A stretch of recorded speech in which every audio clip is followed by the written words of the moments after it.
իրապես ինձ համար շատ ցավալի է, որ մենք պարլամենտում կարող ենք ունենալ նման միջադեպեր, որևէ կերպ կարող ենք ունենալ նման միջադեպեր։ Եվ ըստ էության ես հատուկ նշեցի, սա բոլորիս ամոթն է, որովհետև սա նաև ցույց է տալիս մեր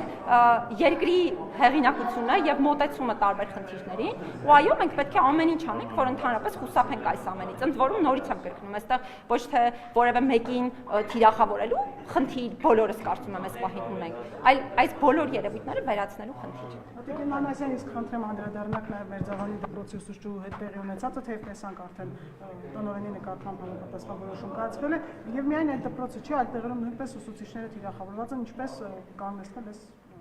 մաշնորհ պարվածքը։ Հիմա մենք էլ ենք հայտարարություն տարածելու այս հարցի հետ կապված, միգուցե նաև հասցրել ենք տարածել, ես պարզապես դահլիճում էի,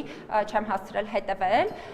Գաղափարը հետևյալն է, ինձ համար միանշանակ սա անթույլատրելի է եւ շատ ճիշտ նշեցիք, սա մի դեպք է, որը հանրային հնչեղություն ստացավ, բայց մենք պարբերաբար դիմում բողոքներ ենք ստանում նաև այլ դեպքերի եւ այլ իրավիճակների հետ կապված, որոնք միանշանակ մեզ համար անթույլատրելի են։ Մասնավորապես ուսուցիչների արժանապատվությունը բնականաբար պետք է հարգված լինի նաև մասնագիտական արժանապատվությունը եւ ոչ միայն իրենց պարզապես քանի որ դեպքերը այս հարցին են վերաբերում դրա համար եմ հենց ուսուցիչների մասին խոսում, բայց նաև մենք պետք է կարողանանք երեխաների լավագույն շահը երաշխավորել այս բոլոր իրավիճակներում։ Հիմա ես առավոտվանից մշտադիտարկման արդյունքներն էի ստանում, ինչպես են օրինակ երեխայի մասնակցությամբ տեսանյութ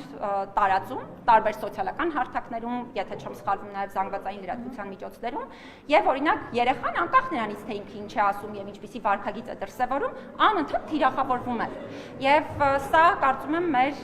բոլոր թե սոցիալական ցանցերի օգտատերերը, թե զանգվածային լրատվության միջոցները պետք է հաշվի առնեն, այդ թվում տարբեր տեսակի հրապարակումներ կատարելիս, բայց ես համարում եմ, որ նաև այս ոլորտում բարեփոխումները ոչ թե այս մի կոնկրետ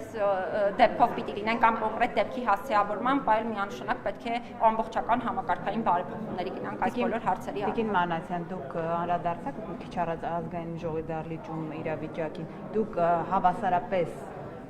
դատապարտում եք եւ իշխանության եւ ընդդիմության падգամավորներին։ Ես դատապարտում եմ ընդհանրապես այս տեսակի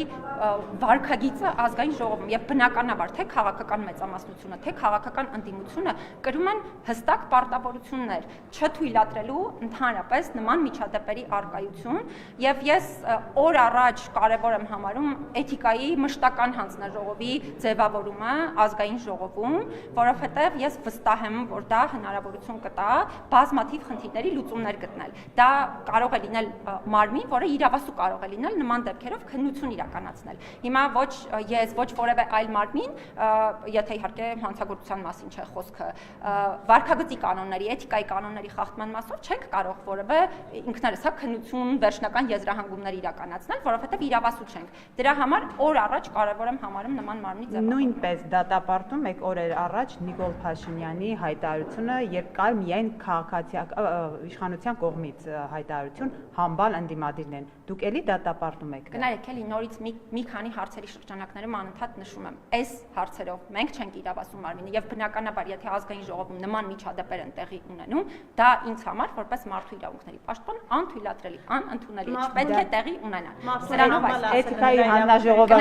զբաղվի այ դրանով։ Դուք կարծում եք, որ պետք է էթիկայի հանձնաժողովը դրանով էլ զբաղվի։ Ըստ էության Հայաստանում կա պետական պաշտոն զբաղեցնող անձանց էթիկայի հարցերով կամ վարքագծի կանոնների պահպանման հարցերով զբաղվող մարմին, իրավասու մարմին, դա եթե չեմ սխալվում կոռուպցիայի կանխարգելման հանձնաժողովն է եւ ըստ էության այդ մարմինը իրավասու այս հարցերին պատասխաններ տալու, բայց ես իրավասու մարմին չեմ, որ հիմա կոնկրետ падգամավորների, կոնկրետ պաշտոնատար անձանց հետ կապված էթիկայի եւ վարքագծի կանոնների խախտումների հետ կապված Տիկին Մանասյան, բնականաբար չունեմ եւ այստեղ կուզենամ ճիշտն ասած հատուկ արձանագրել, որ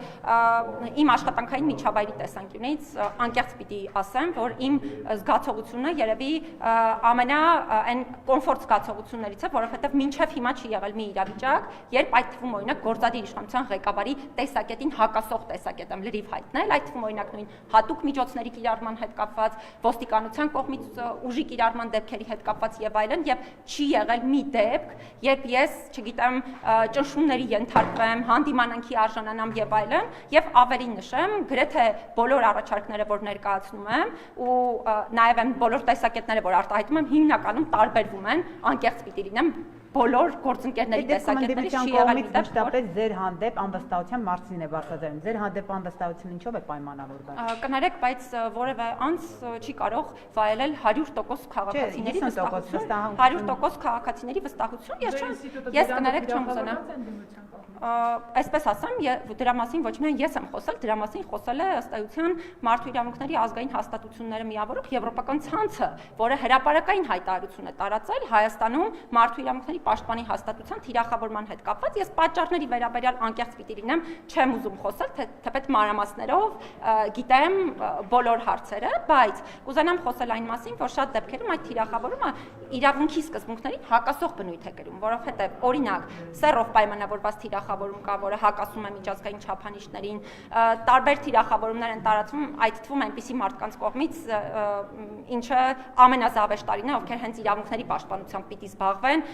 օրինակ, հաշմանդամություն ունեցող անձանց խնդիրները թիրախավորվում են մեզ թիրախավորելու համար կամ գենդերային հավասարության հիմքով։ Սա անթույլատրելի է ոչ միայն մեր հաստատության, այլ ցանկացած այլ մեկի նկատմամբ, նույնիսկ եթե ձեր նկատմամբ տեղի ունենա, կարծում եմ տեսել եք, որ ես ինքս դատապարտել եմ նաև օրինակ լրագրող Հրիփսիմե Ջեբեջյանի հետ կապված դեպքը, այսինքն բաներ կան, որոնք իրապես անթույլատրելի են, բայց կխնդրեմ վերջին հարցնել եւ Ալին Մանասյան մարդու իրավունքների խախտումը արդյոք տվյալ մարդուն համբալ ասել է ցանկացած մարդու պարագայում։ Ես արդեն այս հարցին հարգելիներ պատասխանեցի,